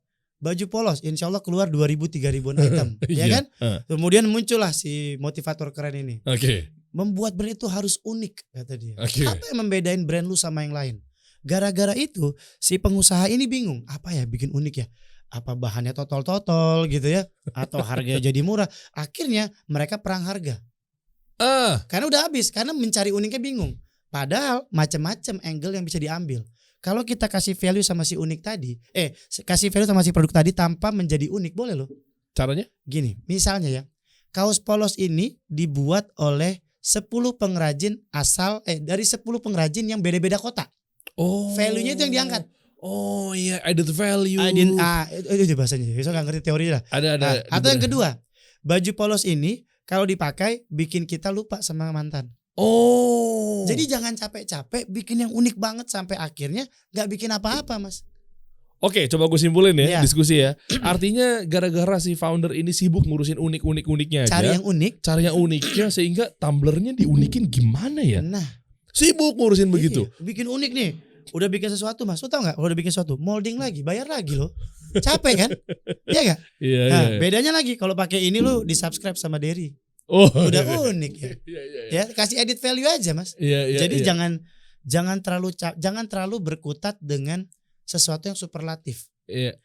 semua orang terkaya saat ini Mas, itu yang pegang perusahaan yang sama-sama aja bisnisnya. Warren Buffett, LVMH, fashion. Emang dia unik kagak Mas? Yang satu pakai baju-baju begitu dong, cuma dipotong dikit gitu. Emang unik enggak? Cuman dia punya brand equity yang bagus aja. Point of view-nya bagus. Walmart, emang dia jual apa? Ada yang unik di Walmart? Kagak ada Mas. Begitu-gitu aja isinya. Rata-rata jualnya misalnya bukan jual pasta produknya. gigi dia jual semua. Iya benar. Apa bedanya? Terus ngapain lu capek-capek unik? Bukan. Menjadi unik itu penting. Karena ada teman aku Tio ya, Kopi Tuku. Itu kan unik kan? Nah dia punya value. Tapi untuk menjadi kayak Tio, itu hitungannya dikit banget. Nah kita yang pegawai tahu diri. Ngapain jadi kayak Tio? Orang kayak Tio tuh dikit. Orang semua pengen kayak Elon Musk. Lah Elon Musk berapa tahun sekali Mas muncul di dunia? Terus lu mau jadi Elon Musk? Ngapain? Jadilah orang-orang yang umum yang punya duit banyak. Menurut gue lebih baik begitu. Jadi jadi pemilik beras. Walaupun sama-sama beras organik, tapi jalan-jalan aja kan dipakai terus. Daripada gue mikirin beras diapain ya? Beras sehat, mengurangi apa gitu kan capek ya. Beras rendah lemak. Aduh, beras sibuk ribet uniknya. Padahal sebenarnya identify terus gitu. Iya, padahal sebenarnya angle lainnya aja yang dipikirin, yaitu si value-nya itu. Iya. Ya kan, beras organik enak, seenak rasa masakan nyonya lu, nyokap lu. Simple. Sama aja kan, tapi nggak jadi unik. Nah, persepsi yang tadi dibilang unik, dia jadi nggak perlu tahu. Kata-kata unik itu, Mas Der, kalau selama aku bantuin teman-teman punya usaha, itu tuh jadi momok. Jadi kalau aku kasih tau dikit tuh kayak jadi tapi kan nggak unik Mas. Bukannya brand harus unik ya? Bayangin, brand-brand yang unik itulah yang sukses. Itu cuma hitungan jari. Lalu ngapain capek-capek bekerja di hitungan jari? Kenapa lu nggak main di Red Ocean aja? Nggak apa-apa kok main-main di Red Ocean. Iya. Lu emang makan ayam geprek gitu Mas, emang brand yang sama seminggu? Pasti lu pengen ganti yang lain dong. Pasti pengen ganti brand yang lain dong. Nah iya.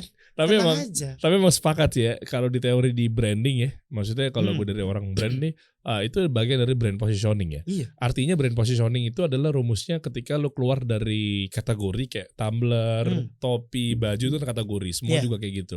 Tapi giliran di added value, dikasih value, itu udah keluar tuh.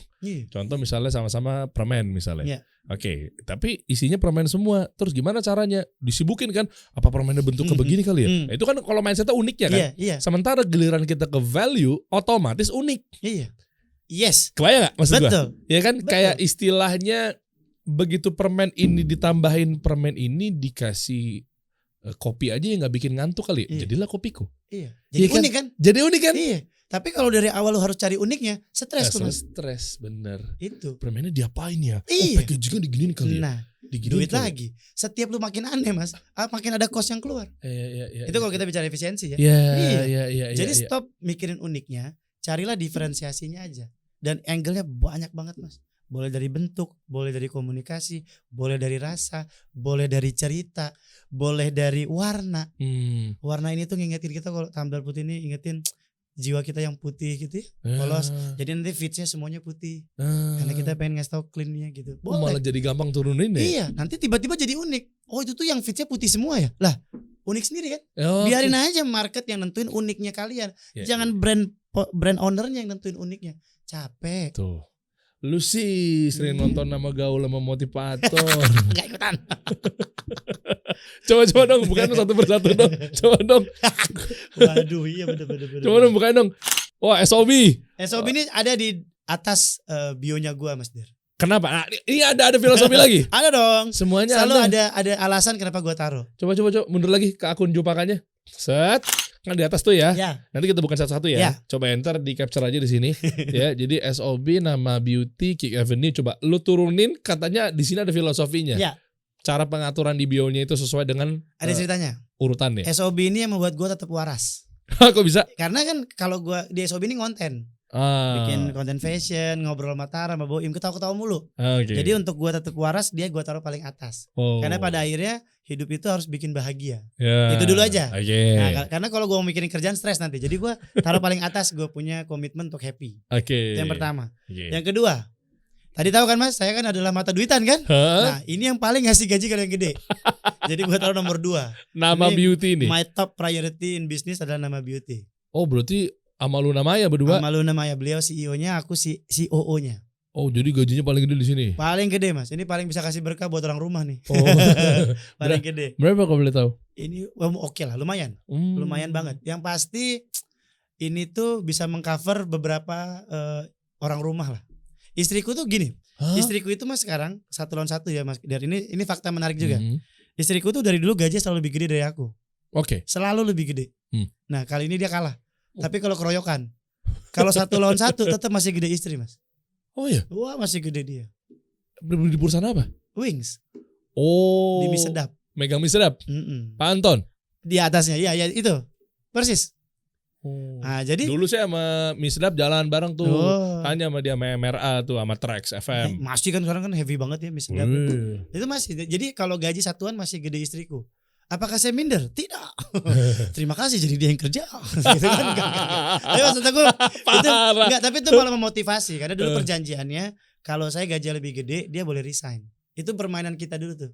Sampai kita nikah udah berapa tahun ya? 2014, 8 tahun belum tercapai. Tapi di sini semua udah tercapai dong.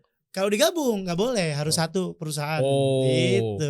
Jadi kalau digabung keroyokan. Boleh resign Katria. Oh, Gitu. oke. Jadi ya Sobi, nama beauty. Itu gaji tertinggi. Oh, itu Penghasilan semua tuh tertinggi. ada ya. Itu ada apa? Makeup apa skincare?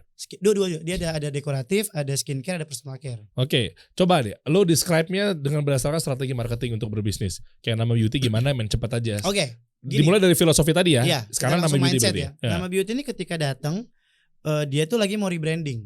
Dapat pendanaan kurang lebih $5 juta dilihat oleh si venture. Waktu itu yang kita lakukan adalah dia hilang satu. Dia itu nggak ada presence. Oke. Karena gua lama di multinasional, gua tuh believe banget sebuah produk itu harus tersedia dimanapun.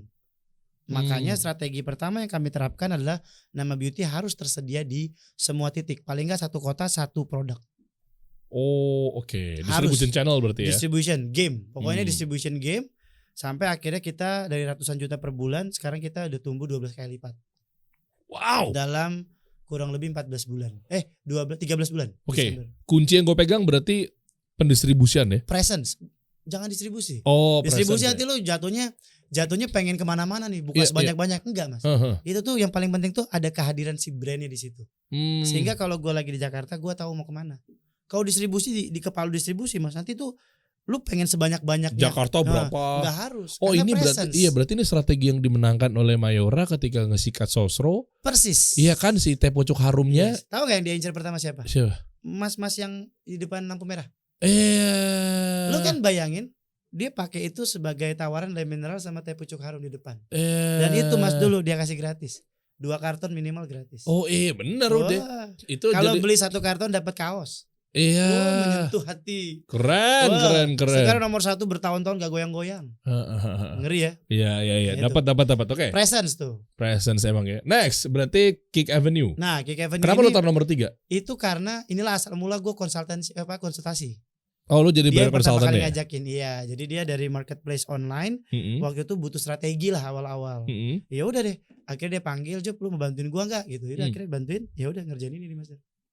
Oke, jadi bulanan juga gajinya ya. Alhamdulillah, masih sampai sekarang. Apa yang lu pegang? Business consultant kah? Kalau dulu masih marketing strategiknya. Sekarang? Apa yang kita bangun. Jadi sebenarnya kan, nah ini juga strategi beda lagi nih Mas. Karena produknya kan mahal-mahal, produk resell kan. Jadi gimana caranya orang ingat kalau mau beli sepatu resell ke Kick Avenue. Jadi dulu yang kita lakukan itu adalah awareness. Oke. Ini hal yang gue benci tapi gue lakukan di Kick Avenue. Kok awareness? Kan butuh awareness juga kalau untuk mencapai sales. Tapi kami orang sales itu kan sukanya tuh yang langsung converting gitu loh Mas. Nah, tapi di Kick Avenue gue belajar untuk melakukan awareness. Coba buka dong. Tadi kan nama udah tuh di awal tuh. Nah, ini buka dong. Kick Avenue. Oh iya. Tuh sepatu-sepatu elit gitu kan. Pokoknya kalau lu mau beli sepatu ini kan terbatas, limited edition. Nah akhirnya ada orang-orang yang beli. Habis itu terpaksa harus beli resell. Iya. Gimana caranya biar top of mind-nya dia Kick Avenue. Dan per hari ini insya Allah kita udah top of mind untuk reseller market. Iya, oke. Jadi inget marketplace sepatu. Pokoknya kalau mau beli sepatu yang langka Kick Avenue deh. Gitu ya, sesimpel fokusnya di situ ya. Iya. Tadi ada edisi Messi ya? Ada yang Adidas. Iya itu limited juga. Berapa sih tuh harganya? Kalau ini murah Mas, retail paling 1,8, 2,3 gitu ya. Oh, tapi karena barangnya limited, resell iya, bisa jadi 15 juta, 10 juta kayak gitu-gitu Mas. Yang kayak kanan yang si Vapor ini kan si Ablonya udah meninggal. Nah, resellnya naik banget drastis. Oh, oke. Gitu. Bodoh. Nice. Next. Jadi strategi udah beda lagi nih. Beda lagi. Udah seru lagi nih. Iya, oke. Berarti lu kuatin si positioning Awareness ya, bener-bener awareness-nya KOL kencang. kita seeding. Kalau ada yang apa kita, ya pokoknya bener-bener KOL itu persona yang kita mau. Yang gak harus followernya banyak, tapi dia punya influence ke orang-orang. Oh, berarti mikro pun gak apa-apa? Mikro gak apa-apa, selama dia teman-temannya mungkin Kaisang gitu-gitu loh. Temannya siapa, kan ada kan Iya, orang-orang iya. yang cuma 2.000 tapi banyak duit aja gitu. Jadi kita kasih dia potongan 1 juta, dia seneng kan. Orang dia tanpa gak ada kita pun dia pasti beli kok. Iya, Nah itu, jadi kita approach. Nah ini yang menarik dari Kick Avenue adalah kami memanfaatkan existing database-nya kami, Mas. Ini yang juga nggak banyak dipakai para pengusaha menurutku. Berarti nggak pakai market baru dong? Nah, jadi menarik nih. Kalau marketnya vertikal kayak begini kan kita naikin drop size kan. Iya. Yang kami lakukan itu bukan membuka market baru penting. Ada pembayaran, budgetnya ada. Tapi kita lebih gede di existing marketnya. Jadi orang yang sudah terbiasa beli itu kita seeding lagi. Kita kirim lagi. Kayak ini kan ada tahun baru ya. Kita kirim lagi itu biar mereka ingat terus. Bahwa kalau mau beli sepatu resell ya di Kick Avenue. Jadi kita mainnya vertikal. Oh iya. Nama beauty horizontal. Iya, beda-beda. Iya, jadi tergantung strateginya. Benar-benar tergantung brandnya. Nah itu penting banget buat business owner atau pegawai tahu positioning si brandnya di mana. Biar strateginya nggak salah. Yang paling ngeri Mas, gara-gara lihat sosial media, TikTok gitu ya, sama Instagram, dia ada strategi tanpa dia research dulu dia punya brand, dia terapin. Mungkin di awal kaget, berhasil Mas, mungkin. Tapi ternyata nggak selalu. Nama beauty Mas, gue baru viral di TikTok setelah SKU ke-50. Sumpah Mas, demi Allah tuh gue baru viral bulan November kemarin. Mas, per bulan puluhan sampai ratusan juta gue dapat per hari. Sebelumnya 2 juta aja udah seneng banget kita bikin sehari. Tiba-tiba Mas viral gak sengaja, organik aja. Dapat aja momennya. Maksud gue ya karena kita bukan brand yang pengen cari viral. Ya kan? itu maksud gue. Jadi karena behaviornya beda, marketnya, ya kan? Di MNC itu kan gak cari, bukan cari viral kan. Tapi lu akan secara konsisten menggunakan produk tersebut kan. Gitu. Betul. Repeating. Yang kita butuh retention kan. Bukan keren sekali gitu kayak toko sebelah gitu ya. Habis itu dipertanyakan kan duitnya dari mana gitu ya. Jadi bingung kan. Nah si nama ini salah satu contoh yang aku bisa share ke Mas Deren nanti suatu saat gitu ya. Dia tuh benar-benar baru viral di setahun kemudian. Oke. Padahal kami udah usaha pakai berbagai konten. Satu konten sekalinya viral Mas, nutupin kita punya omset 1 tahun. Apa itu kontennya? Bocorin dong. Waktu itu gak sengaja what's in the bag Luna. Jadi kita habis meeting tahunan, tim kontennya gak sengaja kayak bukan ngeprank, kayak nanya ke si Luna, Bu Luna lihat dong tas lo ada berapa produk nama beauty-nya. Oke, ngebuka. Ngebuka tas. Berapa produk lo. Nah dia tuh kaget karena gak sengaja. Nah ibu paling banyak nih 6 biji. Dia tuh mukanya beneran kaget. Natural banget kayak serius gitu. Terus dikasih efek gitu ya. Lu kalau udah ngerti nanti gue kasih kontennya Mas. Itu lagu kayak lagu kondangan jelek banget. Sumpah. Tapi viral aja. Dan itu kita langsung multiply ratusan juta hanya dari satu konten itu aja. Nah besoknya viral terus. Kita sekarang tuh selalu top 10 di beberapa kategori. Selalu loh Mas. Jadi maksud gue terbayar kok. Segala sesuatu asal lo lakukan konsisten dan lo tahu yang kayak kasih sosial tadi pilar tadi Mas. Pasti terbayar kok. Betul. Nah banyak orang tuh gak sabaran. Betul. Harus kuat dulu fundamentalnya. Iya mindsetnya lu mau kemana. Gua tuh mindset gue 3 tahun. Lah kalau 1 tahun baru udah dapet viral, kita sebutnya apa hoki aja. Berkah aja dari Allah. Mainan tangan Tuhan aja set gitu tiba-tiba dikasih. Padahal gue punya mindset 3 tahun. Oke. Gitu. Oke. Gila, insight luar biasa. Nextnya berarti apa aja bionya tadi? Buka lagi dong. Habis itu plus Habis itu beras organik ya? Beras organik ya? Yes. Nah ini juga menarik. Tiba-tiba Jupaka nanya kenapa Jupaka gabung di beras. Ya ngapain sih maksud gue? Lu udah begini. Iya. Iya kan maksud gue kenapa lu jualan beras? Nah dulu itu gue tuh selalu punya mimpi pengen buka lapangan kerja sebanyak-banyaknya. Masya Allah. Nah dulu gue belum punya filosofi yang kalau orang Islam itu memang dulu tuh gue jargonnya bercanda Mas, harus kaya. Oke. Ternyata memang kalau mau buka lapangan kerja ya harus kaya Mas. Makanya kan Nabi ya Rasulullah juga mintanya harus berdagang kan. Iya. Bertransaksi tanpa merugikan satu sama lain kan. Muslim tuh harus menang. Muslim tuh harus kaya. Harus kaya Mas. Gak ada cara lain untuk lu bantu orang kalau lu gak kaya udah. Jadi dulu mimpi gue tuh sangat naif, pengen kaya aja. Ternyata gue baru sadar di tengah mindset gue pengen kaya tadi itu menjawab memang kalau kaya ya harus punya banyak bisnis yang bisa dikerjakan dan bisa buka lapangan kerja sebanyak-banyaknya. Beras ini tuh salah satu mimpiku karena ini melibatkan banyak orang. Oh iya sih, ada beras petani. Iya, dari hulu ke hilir ya. Iya, dan waktu itu partnerku si Tesar ini bilang, "Jup, apa filosofi beras Tirtanio sih?" Gue tanya sama dia. Dia itu menyejahterakan petani, menyehatkan dunia. Itu dia punya visi. Nah, Yang paling menarik dari si Sirtanio ini Mas, harga beras organik dia itu selalu yang termahal ke petani. Jadi tidak boleh turun. Dan harga dia saat ini Mas di market termurah. Mati enggak? Lah kok bisa? Jadi dia cuma ngambil profit kecil aja. Aku bisa. Ya, intinya kan dia pengen mensejahterakan petani. Oke. Itu pintu keberkahan juga kebuka. Mas, Dilancarin semuanya. Iya, Mas. Masya Jadi Allah. Tesar ini waktu awal bikin Sirtanio karena dulu dia pernah kerja sama petani kayak juragan beras yang dia bantuin pegawainya minjem uang, tapi duitnya dilempar ke tanah. Dari situ dia dendam, dia bikin Sirtanio ini. Dendam yang positif berarti ya. Lagi-lagi sama kayak gue juga dendam gara-gara gak diterima beasiswa. Dia dendamnya, nah itu artinya itu maksudnya lebih kepada termotivasi kali. Termotivasi sama situasi bahwa kok ada orang yang sejahat itu gitu loh. Padahal kan seharusnya lu minjemin aja nggak apa-apa kok gitu loh. Dan emang gak dibungain kan. Cuma maksudnya kenapa lu harus lempar gitu loh. Itu kan salah. Makanya filosofinya dia begitu.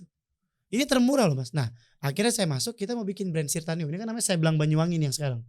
Nama produknya, SKU-nya. Iya. Nah, itu kan terlalu segmented, kota banget. Makanya kita ganti, nanti ada yang Sirtanio-nya. Harganya aku naikin. Jadi ada margin yang sehat nanti buat Sirtanio.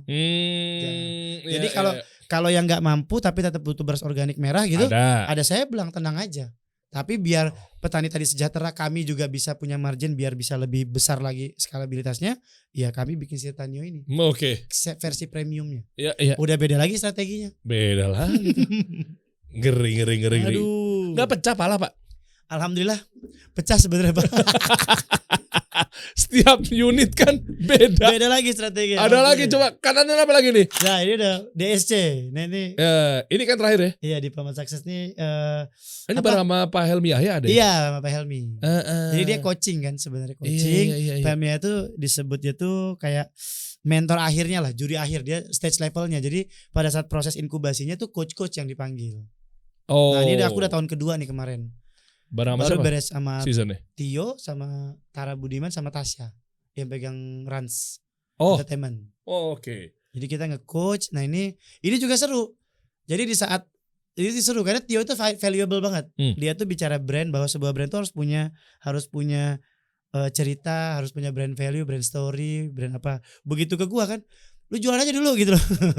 Jadi ada pertentangan yang akhirnya kalau si ownernya pinter, dia bisa mikir bahwa dua hal itu akan berlaku sebenarnya. Iya, dan dua-duanya penting. Iya, makanya tadi kita bahas kan Mas, kenapa beberapa startup akhirnya gugur, karena mereka tidak dibekali eksekutor tadi kan. Nah, kenapa ini berhasil? Luna tetap punya value terhadap si brand nama ini, tapi gua akan eksekusi dengan cara gua. Bayangin kalau dua founder itu ketemu di bawah. Ya inilah jadi dia 12 kali lipat tadi pertumbuhannya. Itu Mas. Ngeri bro. Itu contoh yang paling kasar dan terjadi sebenarnya. Oke. Dan kedepannya tujuannya apa? Semuanya akan IPO? Enggak. Aku enggak suka IPO sebenarnya. Kenapa? Buat Karena apa? ownernya banyak jadinya, malas ngurusin publik. Enggak juga sih, bisa cash out sih terus gitu.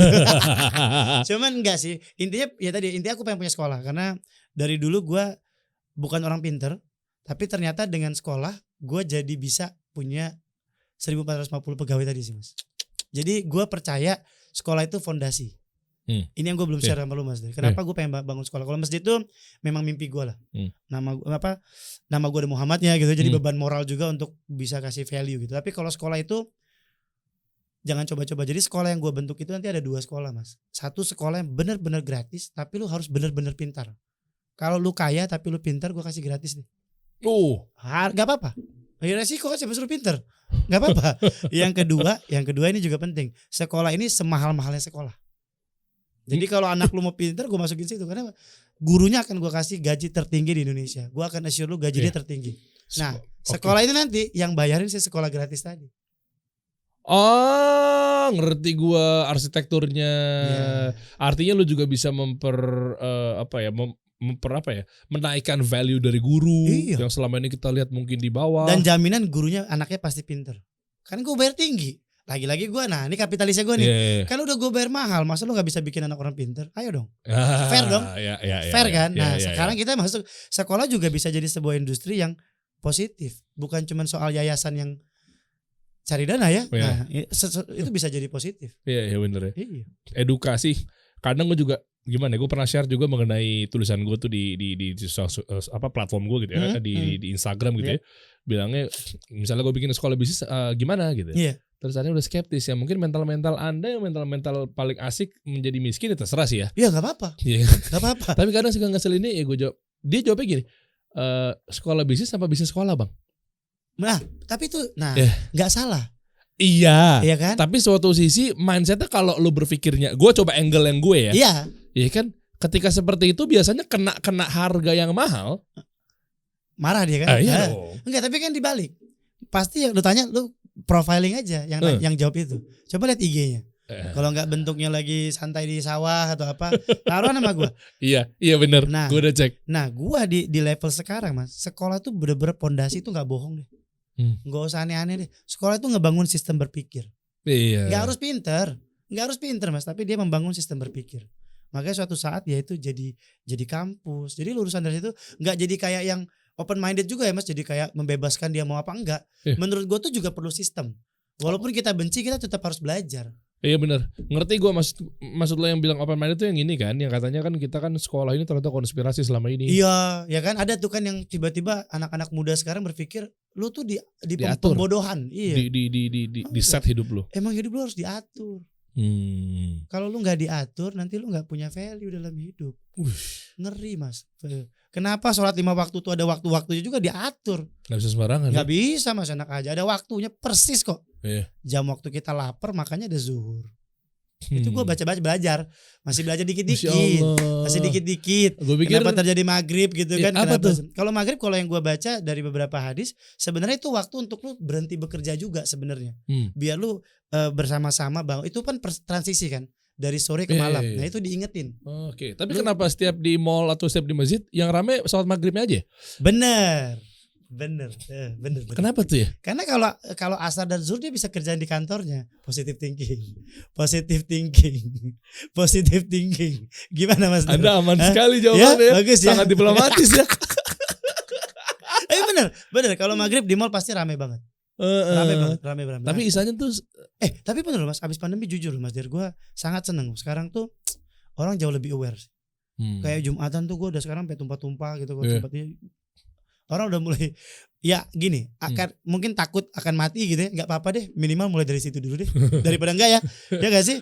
Boleh aja kan caranya bukan sholat begitu. Karena Allah ya. Iya nggak apa-apa. Nanti kan lama-lama kayak gue kan mikir juga memang sholat karena Allah juga harus gitu loh. Dan paling nggak ada starting pointnya lah mas. Masya Allah. Gitu. Jadi kapan start hijrah? Ya itu kan rokok kan udah mulai berhenti pelan-pelan gitu ya. Nah, segera. Kalau Angga kan gara-gara dikasih COVID kan, dia benar-benar merasakan mati hidup gitu kan. Gua nih kalau bisa jangan sampai kena yang begitu-gitu, udah hijrah duluan gitu loh mas. Masya Allah. Iya harus karena lihat temen sendiri tuh seneng banget ya. Berarti gak dicukur lagi jenggot. Iya, gue tiap kalau lihat, lu lihat postingan gue deh. Kalau puasa gue jenggotan. Nah terus kok begitu udah nggak puasa? Ya cukur aja gatel sih. Lu lihat deh postingan gue. Lu ada keren lo bro, udah berewokan. Coba lihat ya. Coba Gue mana? kalau puasa pasti berewokan mas. Mana? Ya ke bawah lagi, bawah banget deh pokoknya, karena yang tahun ini tuh gue gara-gara ada syuting. Tapi dari dulu selalu berewokan. Ada yang berewokan, bener-bener berewokan. Bawa. Full. Keren soalnya dia lo, kelihatan lo. Iya. Itu lu bibit bakal. Wah mas itu bener-bener gue udah kayak Habib insyaallah ya kalau ini ya. Nah ini yang kanan. Nah contoh ya. Itu gak pernah gue cukur tuh selama puasa. Tuh April bener kan? Oh iya. Tuh pokoknya selama puasa gak pernah cukur. Selama bulan puasa. Sholat paling full. Ngaji minimal setengah hatam lah. Gue masih ngaji mas tiap hari Minggu. Karena dulu di Aceh masih ada kultur itulah. Pokoknya dulu kata orang tua tuh, sebandel-bandelnya kamu jangan tinggalin ngaji.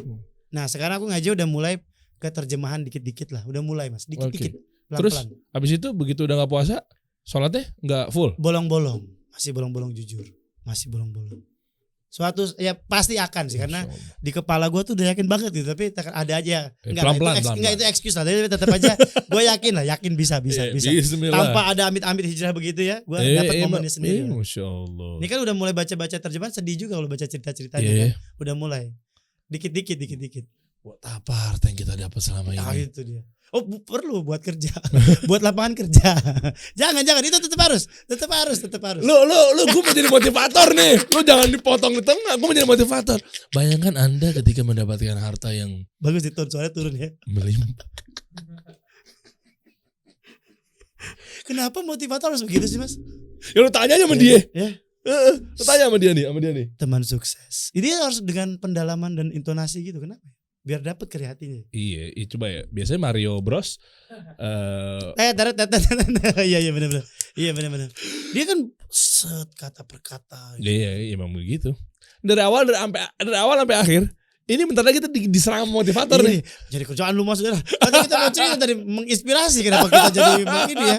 Pokoknya cek aja ya teman-teman ya. Lu mau belajar sama Jupaka di sosial medianya. Gak ketemu. Kan di sosial media gue cuma brand-brand lokal. Ya, katanya lu mau jadi coach. Enggak mau anak aja. Kata lu mau jadi coach. Justru ditawarin gue gak mau. Iya, lu kata mau bikin workshop. Oh itu ya karena ditawarin. Jadi ada kelas. Oh tapi gak mau ya? Gak mau mas, janganlah. Kenapa? Belum layak aja sih. Belum layak. Tuh di sini nih, lu tanyain aja semuanya. Lu mau DM? Ya DM. Nanti dijawab. Iya insya Allah masih dijawab lah. Iya, lu ajakin bisnis juga bisa. Lu membuka peluang. Masih, aku gak? juga bantu beberapa brand lokal. Kita juga invest.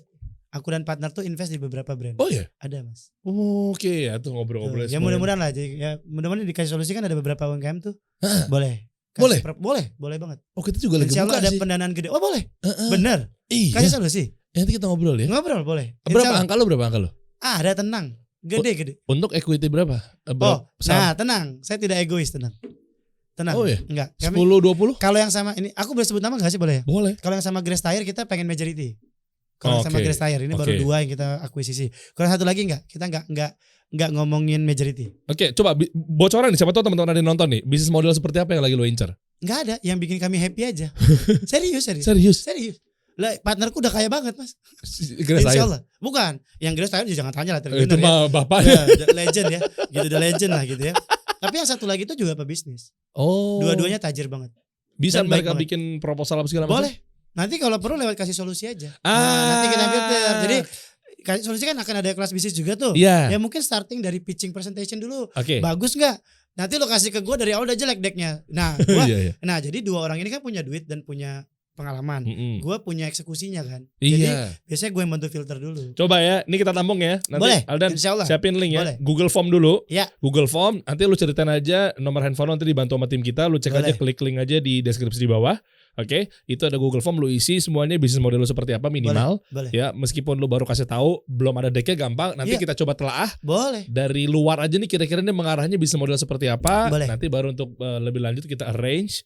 Ini kan kira-kira decknya seperti apa. Nanti gue tinggal kirimin ke lu ya. Boleh. Gue fasilitasi. Bantuin mereka bikin deck presentasi mas. Kan memang banget. Itu tujuannya kasih solusi biar UMKM kita tuh naik kelas. Kasih solusi naik kelas tuh dengan teknis tadi. Iya. Jadi starting pertama kan nge-trigger adalah mereka kasih proposal dulu dong. Iya. Baru setelah difilter, proposal lu jelek bro, ini gue bantuin ya. Gitu. Berkah juga loh mas. Masya Allah. Ya. Tapi syarat nanti kasih solusi masuk 10% tiap yang berhasil gitu. Gitu dong. Boleh dong.